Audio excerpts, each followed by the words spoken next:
গরমেই ঘামের দুর্গন্ধ থেকে রক্ষা পেতে যা করবেন।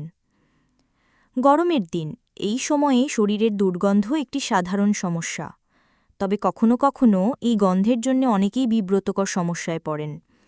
সুগন্ধি সাবান বা শাওয়ার জেল দিয়ে গোসল করেও অনেক সময়ে গায়ের দুর্গন্ধ দূর হয় না। এটা যেমন আপনাকে সবার মাঝে লজ্জিত করে, তেমনি আপনার ব্যক্তিত্বের জন্যেও লজ্জার। চলুন জেনে নিই ঘামের দুর্গন্ধ থেকে পরিত্রাণে কিছু উপায়। Apple cider vinegar. 1 বালতি পানিতে 1 টেবিল চামচ অ্যাপেল সিডার ভিনেগার মিশিয়ে নিন। এই পানিতে গোসল করলে দুর্গন্ধ সৃষ্টিকারী অণুজীব অনেকাংশেই দূর হয়ে যাবে। Essential oil.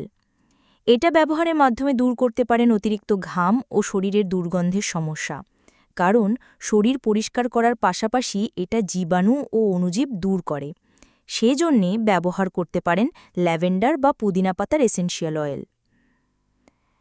অ্যান্টিফাঙ্গাল বা ছত্রাক প্রতিরোধী পাউডার। এই ধরনের পাউডার কেবল অতিরিক্ত ঘাম ও শরীরে দুর্গন্ধই নিয়ন্ত্রণ করে না, ত্বকে র্যাশের সমস্যা দূর করতেও সাহায্য করে। জীবাণুনাশক সাবান ব্যবহার করেও এই উপকার পেতে পারেন। মিষ্টি দূরে রাখার খাবার। কিছু খাবার আছে যেগুলো মিষ্টি খাওয়ার নিয়ন্ত্রণে রাখতে সাহায্য করে। সেগুলো খেলে মিষ্টি খাওয়ার আগ্রহ মরে যায়। গ্রীষ্মের গরমে এগুলো আপনাকে অতিরিক্ত ঘামের সমস্যা দূরে রাখতেও সাহায্য করবে, যেমন ফলমূল, সবজি, গ্রিন টি, অলিভ অয়েল, উচ্চ ফাইবার সমৃদ্ধ খাবার ইত্যাদি।